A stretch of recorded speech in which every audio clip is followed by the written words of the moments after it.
Olá, boa tarde. Olá, muito boa tarde. Cerca de 40 mil vagas de trabalho devem ser fechadas até o final do ano no estado, segundo a estimativa do Sindicato das Indústrias da Construção Civil. Conforme o Sinduscom, a situação da economia brasileira e os juros altos contribuem para a diminuição da venda de imóveis. E a construção de novos empreendimentos também é afetada. A falta de recursos para financiamentos e a retração da economia atingem em cheio o setor imobiliário. De acordo com o Sinduscom, é preciso buscar alternativas para melhorar o crédito. Nós precisamos que volte o crédito, ou seja, a gente apresentou proposta ao governo federal no que tange a mexer no depósito compulsório da poupança. O Banco Central não aceitou, nem o Ministério da Fazenda. Então, nos resta aumentar o índice de financiamento com recurso do Fundo de Garantia, que hoje está ilimitado em 190 mil para 300 mil reais. Com isso, vai dar um pouco mais de alívio no crédito. Segundo o Ministério do Trabalho e Emprego, em 2015, a construção civil teve recuo de 0,60% nas contratações formais, o que significa a extinção de cerca de 18 mil postos de trabalho. No estado, de abril de 2014 a março deste ano, houve redução de cerca de 8 mil vagas. Elias trabalhou por 10 meses na construção de um condomínio, mas assim que a obra ficou pronta, ele perdeu o emprego. Eu sou ferreiro profissional, né? Faz 2 semanas que eu estou procurando emprego e não achei nenhuma vaga. Obras estão sendo concluídas e não temos obras para repor. Automaticamente, com isso, aumenta o desemprego. Conforme o Sindicato da Construção Civil, o número de imóveis novos caiu 47% nos últimos 12 meses. Um mutirão de emprego deve atrair cerca de 2 mil pessoas para uma central de cursos profissionalizantes na principal avenida de Alvorada. As mais de 500 vagas disponíveis são ofertadas pelos próprios empregadores e são eles que fazem as entrevistas de seleção. Muita gente acordou cedo em Alvorada em busca de uma vaga no mercado de trabalho. Centenas de pessoas na fila. Quero saber se tem que ter coragem para esperar todo esse povo. Tem que ter coragem, muita coragem. Mas se a gente conseguir uma vaga, tá valendo a pena. Primeiro, a impressão que dá é que parece que está todo mundo desempregado. O Mutirão do Emprego é uma iniciativa social dessa rede que oferece cursos profissionalizantes em várias cidades do Brasil. Esta é a primeira edição no Rio Grande do Sul. Hoje é tudo gratuito. 10 empresas selecionam candidatos para 550 vagas em Alvorada e na região metropolitana. As vagas vão a partir de R$ 800 até R$ 2.000, de acordo com o nível de cada um. Então, se ele tiver uma formação mais elevada, ele vai ter uma colocação mais elevada. Essa quantidade de pessoas são as pessoas que muitas delas estão desempregadas e buscando uma recolocação ou até um primeiro emprego quando a gente está falando dos jovens aprendizes ou estagiários, né? O candidato passa por uma triagem e é encaminhado para as vagas disponíveis.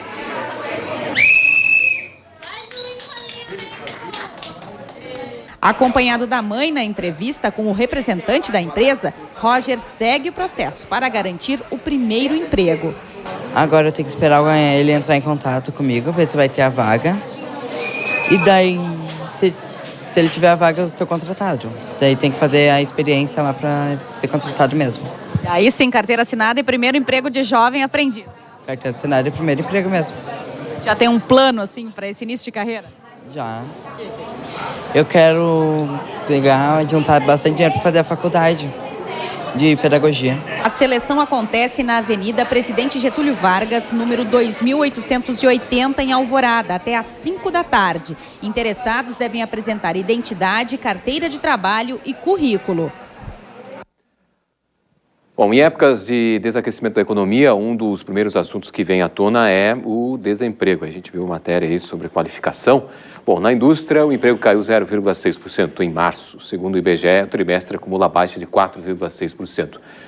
Os setores mais impactados foram os de meios de transporte e eletrônicos. E esses foram os dados do IBGE. Bom, sobre esses impactos, sobre esses números, a gente está aqui no estúdio com o economista do Diese, o Ricardo Franzói, que é supervisor técnico do Diese, né? Tudo bem, Ricardo Franzói? Boa tarde. Boa tarde. Bom, Como é que a gente pode interpretar esses números? A gente teve algumas matérias aí, falou agora sobre esse mutirão, também teve uma matéria anterior que falamos até sobre a questão do desemprego na construção civil. O que dá para falar um pouco sobre essa situação, sobre esses números que estão sendo mostrados aí, tanto pelo IBGE, o próprio DIEESE também tem os seus números, né? Olha, tinha um professor meu de economia que ele dizia o seguinte, parece que no Brasil as leis econômicas, aqueles países abaixo do Equador, as leis econômicas funcionam ao contrário. Quando a gente vê o presidente do Sinduscom falando sobre a crise nos imóveis, ele pede crédito, diminuição de juro e ele não fala em reduzir preço de imóvel. Olha, os preços dos imóveis aqui em Porto Alegre, eles praticamente triplicaram. Se a gente pegar nos últimos 10 anos, se pegar 2009, um imóvel era 250, 270 mil usado, de apartamento de 3 quartos, hoje está 750 mil. Ou seja, nos Estados Unidos, quando teve a crise de 2007, que começou lá, a crise em 2007 no setor imobiliário, os imóveis caíram em 2 anos 30%. Aqui não cai. Por quê? Porque no Brasil tu tem uma renda altamente concentrada.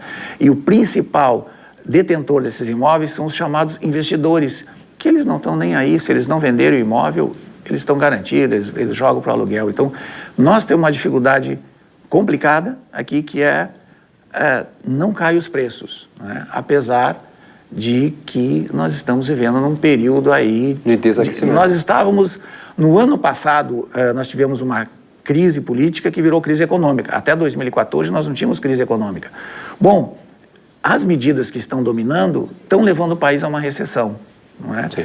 E essa é a dificuldade do país. Nós estamos sendo levados à recessão e um dos indicadores de recessão é o desemprego. É o desemprego. Na medida que o crédito ficou mais caro, que o Estado está saindo da economia, que nós temos muito investimento, muito gasto no Estado, do Estado que eu digo federal, ou mesmo aqui do Estado do Rio Grande do Sul, em custeio. Na medida que estão cortando isso e aumentando taxa de juros e dificultando o crédito, está levando a economia numa recessão profunda.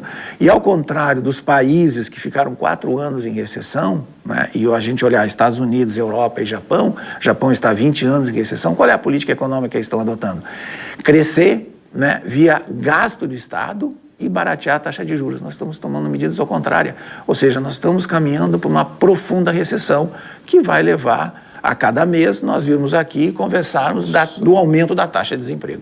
Tá, sobre essa questão até tu falaste, ocorre ao contrário. Esse corte de gastos que ocorre hoje, que o governo federal pode anunciar essa semana, aumento de impostos que esteve no último pacote do Ministério da Fazenda, que o Joaquim Levy anunciou lá em começo de janeiro, fevereiro, são números que podem dar sinais de que pode ocorrer uma piora, então. Sim, vai piorar se não mudar a política econômica atual, ou seja, de corte de investimento, aumento de impostos e aumento principalmente da taxa de juros, isso leva necessariamente a uma recessão da economia. Ou seja, se nós estávamos no ano passado resbalando para uma recessão, nós estamos entrando nela agora. A taxa de desemprego, ela se nós olharmos a história, ela é uma taxa de desemprego baixa. Tanto é que quando sai nas notícias, diz assim, é a maior taxa de desemprego desde 2003, 2002.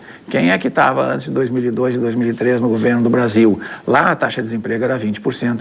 Eu espero que o governo atual não leve novamente aquela mesma taxa de desemprego que a gente conseguiu recuperar nesses últimos 10, 12 anos. Tá, a solução seria aumentar gastos públicos ou não é a solução? Não, a solução é mudar, ou seja, a política econômica tem que mudar. Na questão do gasto, ou seja, nós temos que voltar a investir, o governo precisa investir, o que ele pode é gastar melhor, e não fazer os gastos que ele fez, o que fez no passado.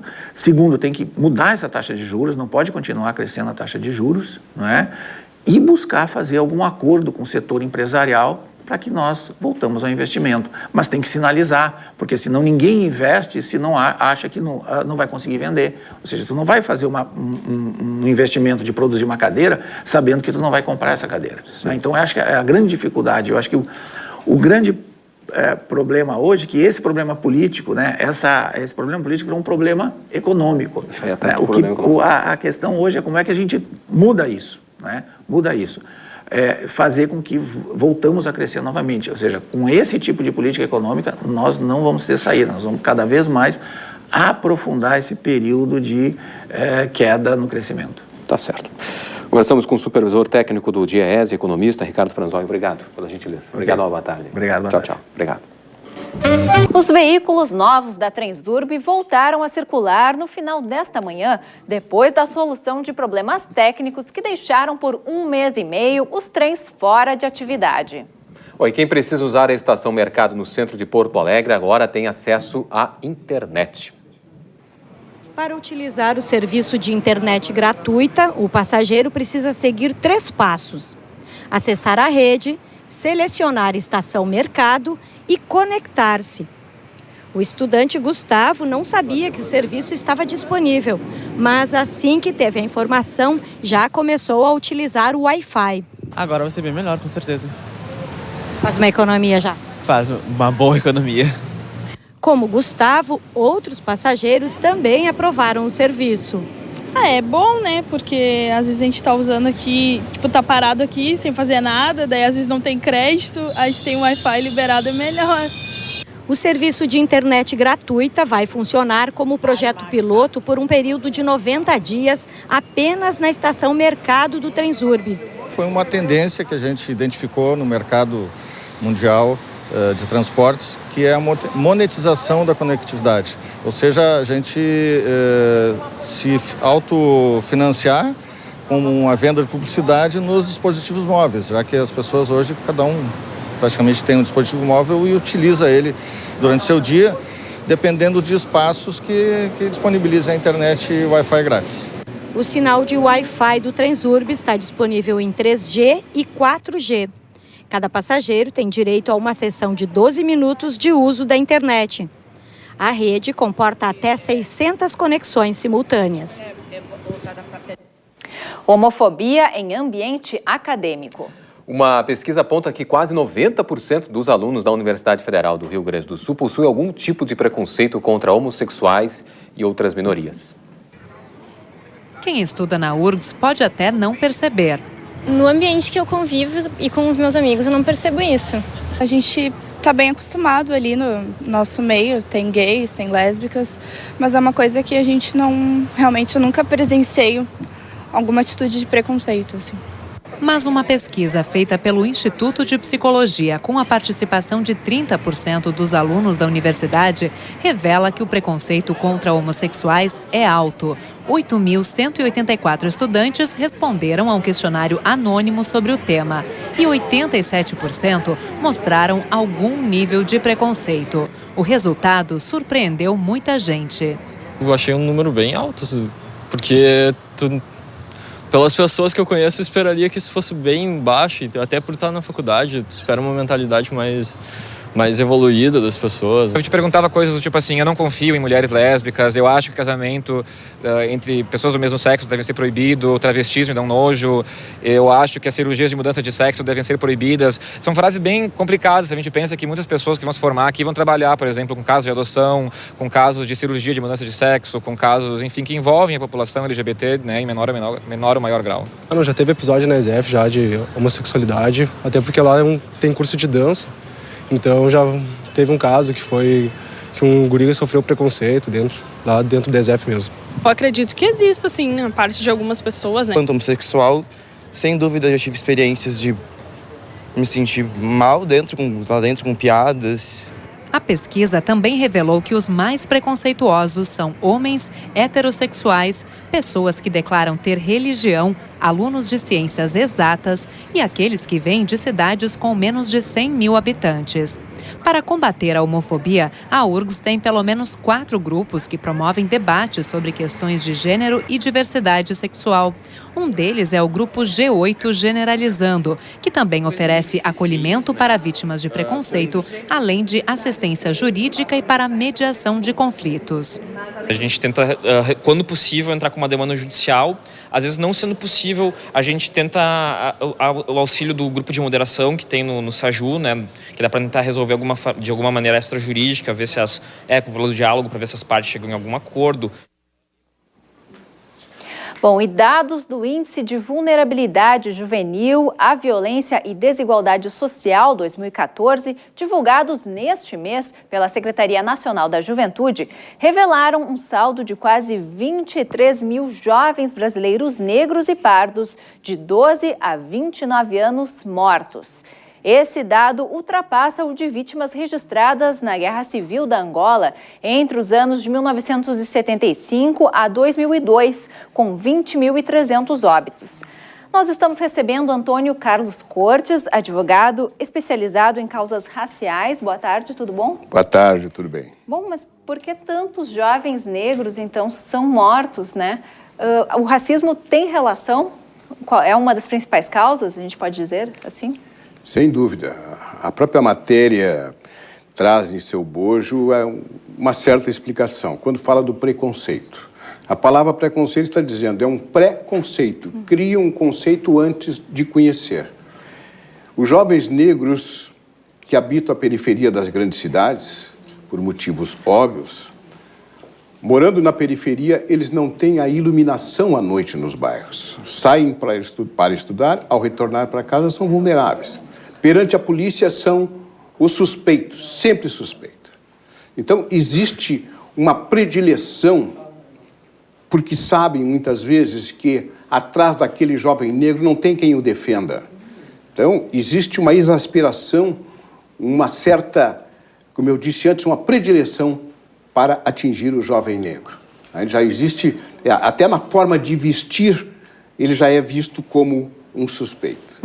Como a gente viu nesse estudo, né, existe uma tendência de que jovens negros sejam mortos, uma tendência maior do que jovens brancos. O que falta, então, para acabar com essa realidade?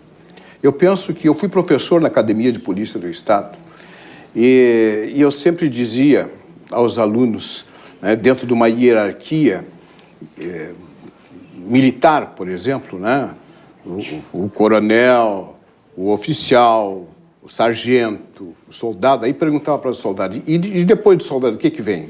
Vem o cidadão. Não, eu disse, o cidadão vem em primeiro lugar. Cidadania, precisa a conscientização do respeito à cidadania. Esse jovem negro que é vulnerável tem que ter o respeito que todos os outros têm. Caso contrário, esses dados vão continuar sendo revelados. O Caco Barcelos revelou no livro Rota 66 que a polícia de São Paulo, a Rota de São Paulo, matava muito mais os jovens negros sem nenhum antecedente criminal. Então, há um provérbio latino que diz in clara cessa interpretatio. Quando as coisas são claras, não precisa interpretação. Ou seja, esses dados revelam por si toda essa discriminação, todo esse preconceito com relação ao jovem negro. Bom, vamos falar um pouco, então, sobre a legislação. O que a legislação diz em relação ao racismo? Qual é a pena prevista em lei? Depende. Antigamente, que eu digo é anterior a 97, os casos de racismo, o preconceito, nós fazíamos o seguinte, com base no fato acontecido, nós pegávamos a cópia da ocorrência policial e ingressávamos em direito no processo judicial em si, com a queixa-crime no judiciário, movendo uma ação penal privada. Depois houve uma alteração na lei e que passou a ser predileção, passou a ser prerrogativa do Ministério Público. Então não basta mais fazer a ocorrência policial, tem que encaminhar para a Justiça e depois pressionar o Ministério Público para que ofereça a denúncia, porque mesmo oferecendo a denúncia pode ser que o juiz não aceite. Então, é preferencialmente que se contrate também um assistente da acusação para agir como um fiscal da lei juntamente com o Ministério Público. E qual a diferença entre racismo e injúria racial? O racismo em si é no sentido amplo, não é? Contra os negros de um modo geral. Não é? E a injúria racial é quando diz assim, eu não gosto do Antônio Carlos Cortes porque ele é negro, ele é vagabundo, ele é sem vergonha, que tem um adjetivo. Não é? Então, a injúria racial aí está capitulado no artigo 140, parágrafo 3º do Código Penal, onde a pena é de 3 a 5 anos de reclusão. Bom, nós vimos vários casos recentes, né, no futebol. em que os times foram penalizados por casos parecidos como esse de injúria racial. Essa penalização, ela tem uma tendência de diminuir esses casos? Eu penso que não é a questão de diminuir esses casos, é que os casos aconteciam antes e não vinham à tona, não eram revelados. Então, hoje precisa, sim, além dessa conscientização que eu mencionei, penas severas. Isso que aconteceu, guardando as proporções de que aconteceu lá com o Boca Juniors, precisa penas severas. O que aconteceu, usando a linguagem do futebol, como aconteceu no caso do Grêmio Futebol Porto Alegrense, aqui do caso de racismo, que houve a penalização com relação ao afastamento da Taça do Brasil, é mais ou menos nesse parâmetro que precisa, sim, se utilizar em todos os sentidos, não só no futebol.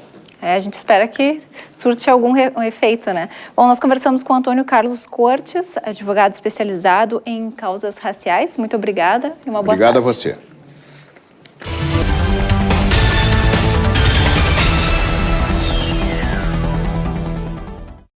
O programa Primeira Infância Melhor, pioneiro no Brasil em políticas de saúde para crianças até 6 anos, agora também investe em educação. Em Porto Alegre, um projeto piloto entregou ontem livros para serem usados no programa. As agentes de saúde que fazem visitas às casas das famílias atendidas receberam ontem mochilas com livros de literatura brasileira. O projeto, que é um piloto, quer aliar o acesso ao livro, à leitura e à contação de histórias com as orientações de saúde do Primeira Infância. O programa, chamado de PIM, existe desde 2003 e é baseado em visitas periódicas a famílias em situação de vulnerabilidade social, orientando cuidados de higiene, hábitos alimentares, sociais e de saúde. Hoje, o PIM atende mais de 55 mil famílias em 267 municípios gaúchos. O Brasil é o 5º país do mundo em consumo de medicamentos. Esse dado se torna preocupante porque, todos os anos, 24 mil pessoas morrem no país de intoxicação por medicamentos. Um perigo que aumenta com o costume errado do brasileiro, a automedicação. Veja na reportagem da UX-TV de Caxias do Sul. Uma pesquisa do Instituto Ciência, Tecnologia e Qualidade, realizada com 1.480 pessoas de 12 capitais brasileiras, constatou que mais de 76% possuem esse hábito. Dona Maria, de 76 anos de idade, compra remédio, mas é com outro objetivo. Hoje eu não estou sentindo nada. É só para prevenir. A senhora tem uma caixinha de remédios em casa? Tenho. Quando precisa, não é só no médico que a gente vai. Assim como ela, o costume de ter uma caixinha de remédios em casa é compartilhado com seu Jair. Quais os remédios que sempre estão na caixinha que nunca faltam? Dor de cabeça e para o estômago. Geralmente são os analgésicos, que são os mais pedidos, né? Antigripais, alguma coisa de algum anti-inflamatório, mas em regra geral sempre é um analgésico. Mas o farmacêutico adverte: o popular hábito de se automedicar pode causar muitos danos. Devido ao caso, né, de medicamento ser uma droga, né, qualquer medicamento ele pode causar alguma reação adversa. Um simples analgésico, um anti-inflamatório pode causar, então, uma reação desde uma alergia até casos mais graves se a pessoa é alérgica devido àquele princípio ativo do medicamento que compõe, né? Silvio já sabe bem os malefícios causados pela automedicação e cultiva outro hábito. Tem que ir no médico, né? Não acho que não é bem assim tu chegar e achar que tu deve se medicar. Eu acho que não tem que ir no médico, né? Eu pelo menos não tenho esse hábito, né, de estar adquirindo medicação sem receita. Bom, muita gente afirma que no inverno nosso metabolismo fica um pouco mais lento, pois temos uma necessidade natural de acumular gorduras para nos aquecer. E com essa desculpa o pessoal come bem mais, escondendo aí os pneuzinhos, né, através das roupas um pouco mais largas. Bom, a nutricionista Joselane Stürmer, é verdade que a gente vai conversar agora, né, a Joselane Stürmer, que é nutricionista. Boa tarde, tudo bem, Joselane? Boa tarde, tudo bem? Bom, é verdade que no inverno aumenta a temperatura do corpo, o pessoal mais do que o verão? O pessoal gasta menos calorias que o verão? Assim, na realidade, com o inverno, o metabolismo basal aumenta um pouquinho mais, então aumenta... justamente para poder fazer com que o corpo fique mais aquecido frente ao frio externo, né? Sim. Isso faz com que o corpo peça mais calorias, consequentemente, o apetite também aumenta. E aumenta justamente por alimentos que dão essa sensação de saciedade. Bom, nesse caso, normalmente são os carboidratos.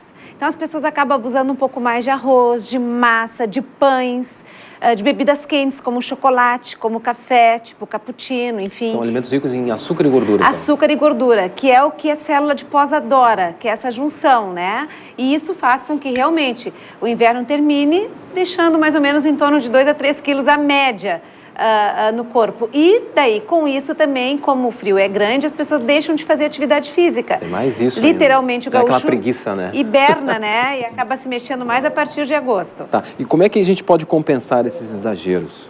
Bom, na realidade a gente deve procurar deixar sempre o corpo aquecido, porque sempre que o corpo sente frio, a tendência é aumentar o apetite. Então, nesse caso, eu peço para que as pessoas façam alimentos, utilizem alimentos quentes nos intervalos, como chás, leite quente com canela, utilizem alimentos que tendem a deixar o metabolismo mais elevado. Por exemplo, coloquem um pouquinho mais de pimenta na comida, temperem com gengibre. Isso faz com que a alimentação se torne um pouco mais, digamos, quente e faz com que a pessoa deixe a pessoa com uma sensação mais confortável, né?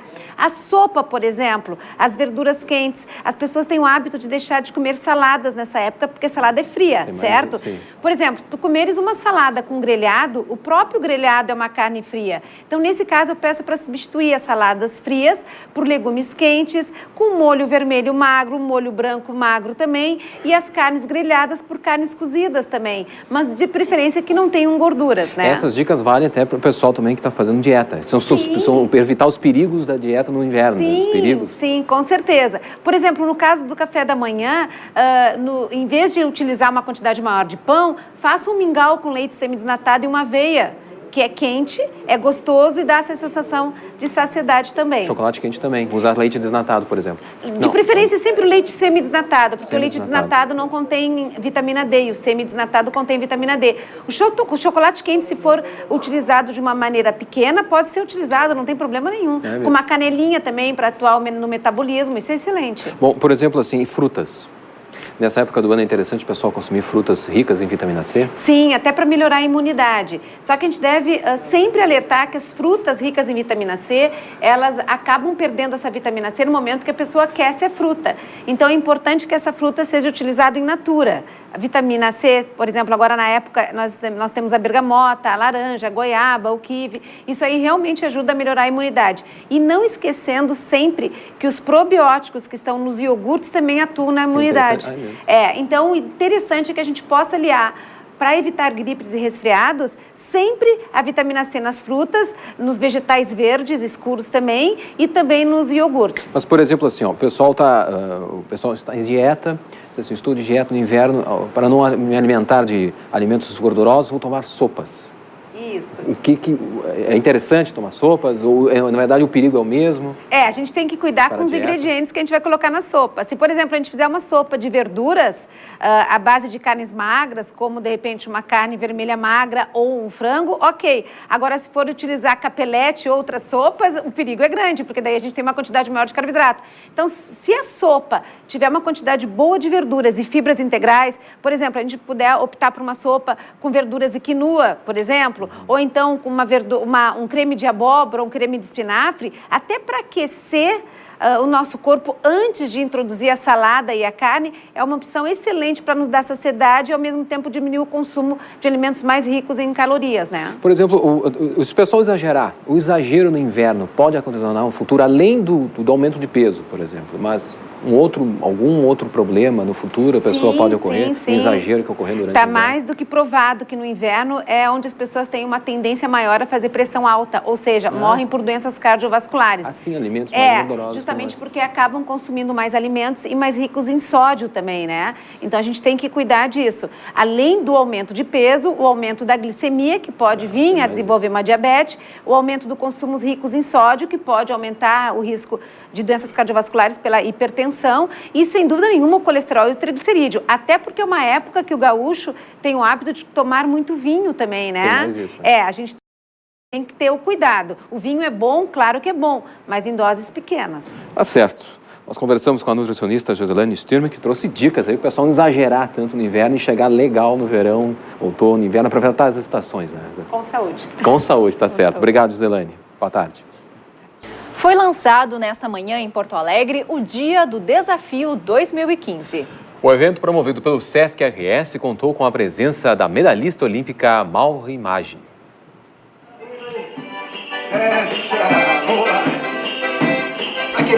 O convite está feito. Dia 27, última quarta-feira de maio, todos estão convidados a realizar pelo menos 15 minutos de atividade física. Pode até ser com o ioiô. O tricampeão brasileiro do esporte garante que é fácil. Algumas manobras de corda, como por exemplo uma montanha-russa, encaixou na montanha-russa, deu uma volta, 2 voltas, 3 voltas, 4 voltas, 5 voltas, 6 voltas, foi para frente, foi para cima. O lançamento do Dia do Desafio contou com a presença da campeã olímpica Mauro Imagem, que saltou 7 metros e 4 centímetros nas Olimpíadas de Pequim, em 2006. De desafio, ela entende bem. A gente sabe que é uma vida muito dura, muito sacrificada para correr atrás do objetivo e sempre tem a recompensa, né? Tem, graças a Deus, na minha vida, na minha carreira, a medalha de ouro olímpica. Bacana se tivesse esse Dia do Desafio pelo menos uma vez por mês, né? Seria bacana e incentivador para todo mundo que está em casa a prática do esporte, né? Cidades com o mesmo porte competem entre si. Porto Alegre vai disputar com Medellín, na Colômbia. O Dia do Desafio começou com 7 cidades em 1997. Agora, abrange os 497 municípios gaúchos. Isso demonstra a preocupação da comunidade, a preocupação das autoridades para as ações preventivas de saúde, porque querendo ou não, fazendo essa atividade física e você incorporando isso nos teus hábitos diários, a gente vai ter um ganho de saúde e a necessidade de menos recursos para fazer a saúde curativa. E essa é também uma proposição que a gente traz à comunidade no Dia do Desafio. E fica a dica da Maureen, não precisa ir atrás de medalha olímpica, basta se exercitar. Comece devagar, que vá no seu limite, que não vá querendo ganhar ou competir com ninguém, que isso acaba até prejudicando a saúde, né? E que comece, o importante é começar, porque depois que você começa uma atividade física, você não para mais. Esse fio. É verdade, a gente vai falar agora, vai continuar falando de esporte, né? Que é assunto do comentarista esportivo do Canal Aberto, Farid Germano Filho. E, bom, Farid, desafio grande parece que quem vai ter é o Grêmio, não é mesmo? Boa tarde. Boa tarde, Marcelo. Boa tarde aos nossos telespectadores. É verdade. Há pouco, o presidente do Grêmio, Romildo Bolzan, em entrevista coletiva, anunciou a demissão de toda a comissão técnica do Grêmio. Sai o técnico Luiz Felipe Scolari, Ivo Wortmann, o Murtosa e mais Darlan Schneider, o preparador físico.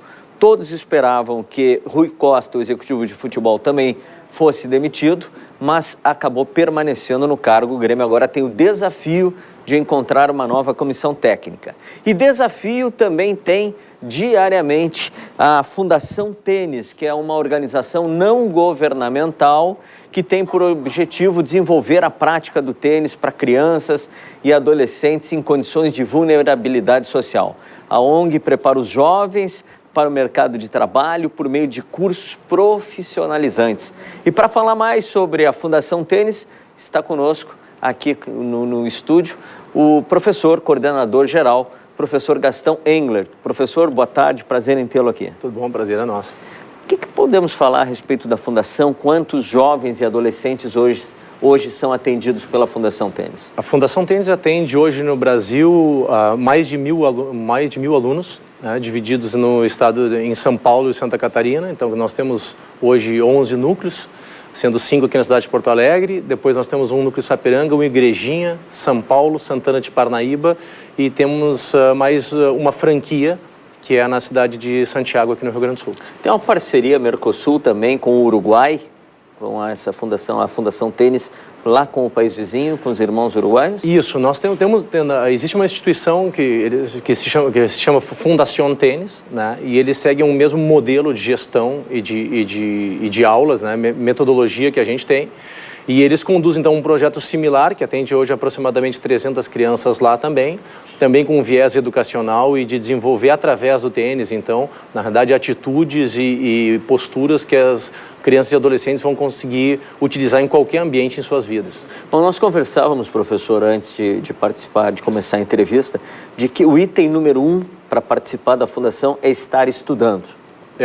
Na realidade, há algum tempo atrás já, a Fundação tem 14 anos, né, de existência, e logo depois que nós começamos, a gente viu que era necessário praticar algum tipo de esporte que todos pudessem levar consigo ou levar alguma coisa desse esporte consigo para as suas vidas, né? E então o legado que nós conseguimos identificar e que hoje é a razão pela qual a Fundação Tênis existe é desenvolver atitudes, né, que vão conseguir fazer com que eles possam aplicar isso na sua melhora de desempenho escolar na escola, né? E, por exemplo, a gente tem acompanhado há bastante tempo já, e a nota na escola dos alunos que participam do projeto, elas são de 6 a 12% melhores do que crianças da mesma série, da mesma escola, que não fazem a aula do projeto. Sim. Logo, então, nós conseguimos ver, e hoje nós nos especializamos nessa metodologia do desenvolvimento de atitudes, né, e competências que eles precisam para se dar bem na vida. Bom, sabidamente o tênis é um esporte que não é barato. Como é que funciona a parceria com empresas? Quanto custa, por exemplo, um aluno na Fundação mensalmente? A Fundação Tênis hoje, nós temos mantenedores, né, que podem ser pessoas físicas ou jurídicas, né, e que doam através de benefício fiscal, ou mesmo físicas e jurídicas que doam valor em dinheiro propriamente dito. E nós temos hoje um custo de R$ 135,00 aproximadamente por criança por mês, né? E esse custo inclui, na realidade, alimentação, inclui lanche, inclui o uniforme que eles precisam para jogar, né? Tênis, calção, camiseta e abrigo, né? Então, uma vez que eles participam do projeto, e obviamente todo o material, né? Quer dizer, eles não têm custo absolutamente nenhum para praticar ou fazer parte. E para aqueles que queiram ser parceiros da Fundação, como proceder? Não, hoje para ser parceiro é muito simples, né? Pode ligar lá para o 3325-1068. Com calma, professor. O 3325-1068, que é o telefone da Fundação Tênis, e o pessoal do nosso administrativo então informa, ou entra no site da Fundação Tênis, né? fundaçãotenis.org.br, e lá também você pode clicar lá e já vai ter um passo a passo também, é muito simples hoje, está bem estruturado isso aí. Professor Gastão, muito obrigado pela sua participação, e o espaço está aberto para a Fundação. Muito obrigado. E a gente volta amanhã com mais esporte aqui no nosso programa. Até lá.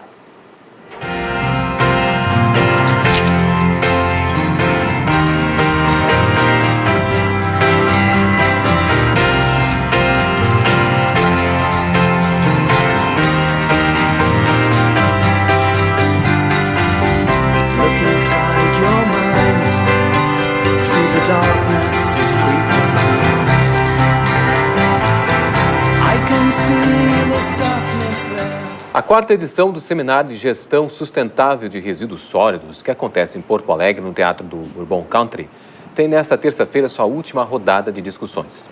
O tema deste ano é o atual cenário da Política Nacional de Resíduos Sólidos.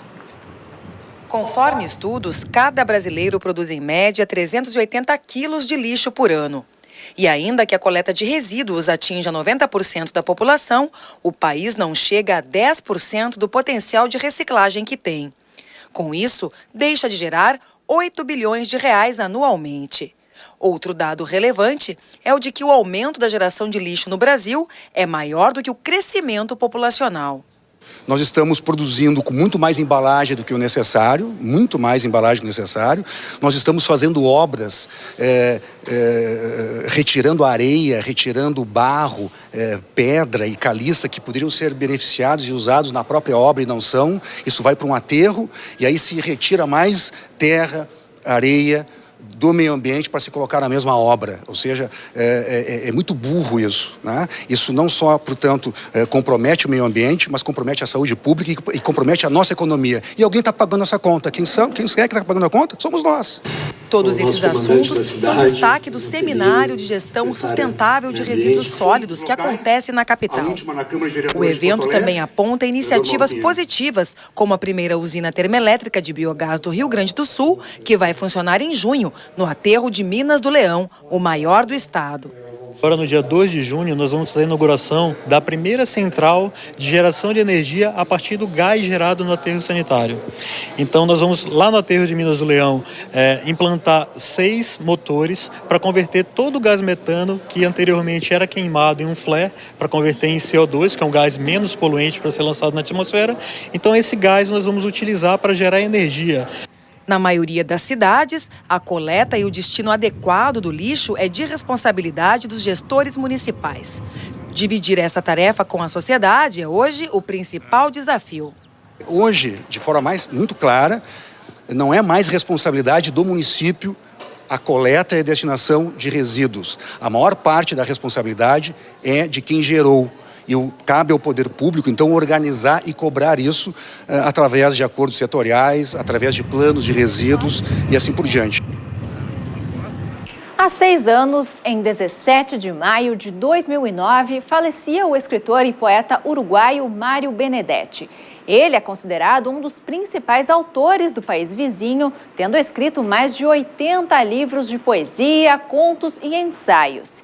E é sobre ele que Demétrio Xavier, apresentador do programa Cantos do Sul da Terra, da FM Cultura, inicia sua participação hoje aqui no Canal Aberto. Demétrio, tudo bom? O que você tem a dizer pra gente sobre Mário Benedetti?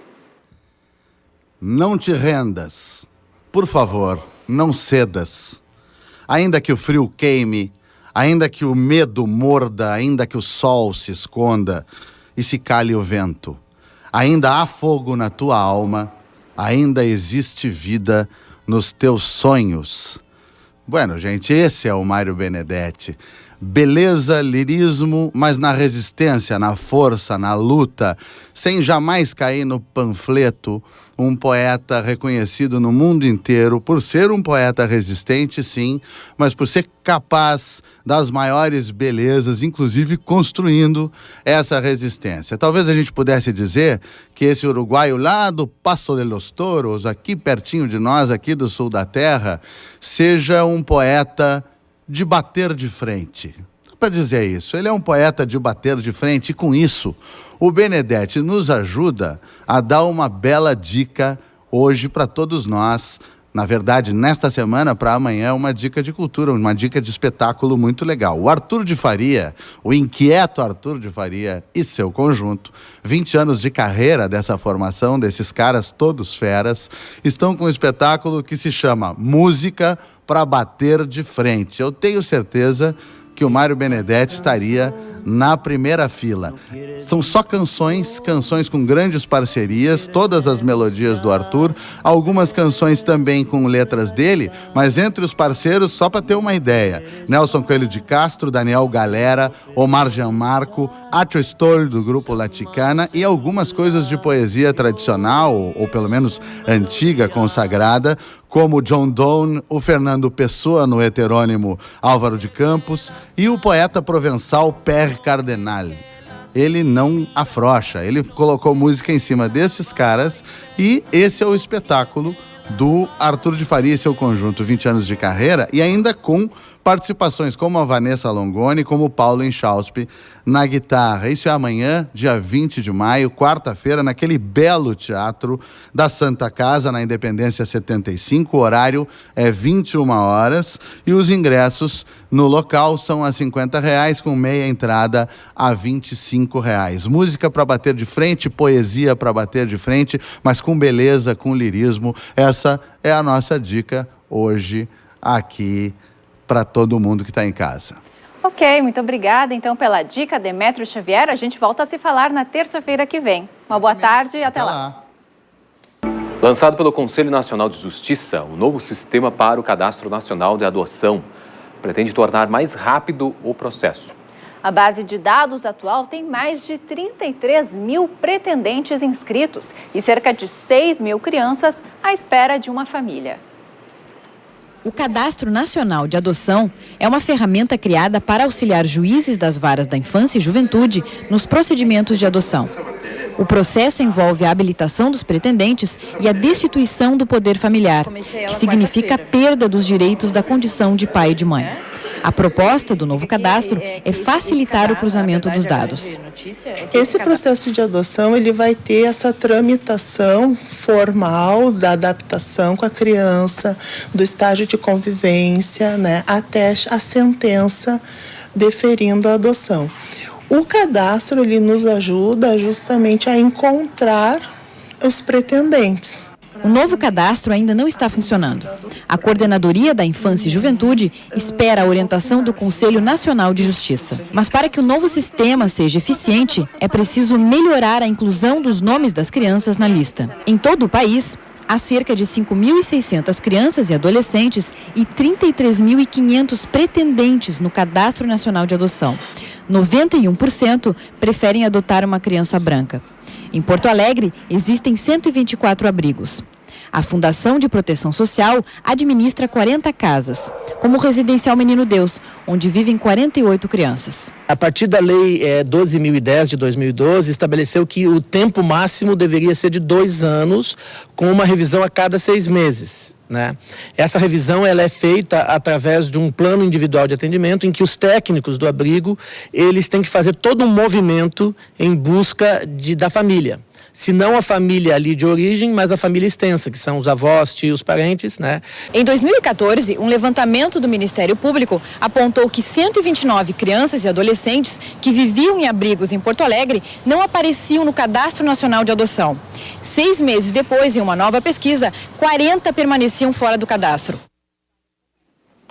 Sempre é importante essa questão, né? Facilitar cada vez mais e para poder realizar os sonhos de muitos pais que querem adotar criança e facilitar cada vez mais é sempre importante. Né? É isso mesmo. Bom, o canal aberto volta amanhã ao 12h30 com novas informações para você. Nesta quarta-feira, você vai ver uma entrevista com uma farmacêutica que vai falar sobre os perigos do uso de cosméticos. E você também vai saber como tratar a saúde do seu animal de estimação com o médico do Hospital Veterinário da URGS. Uma boa tarde para você e até amanhã. Boa tarde, até amanhã.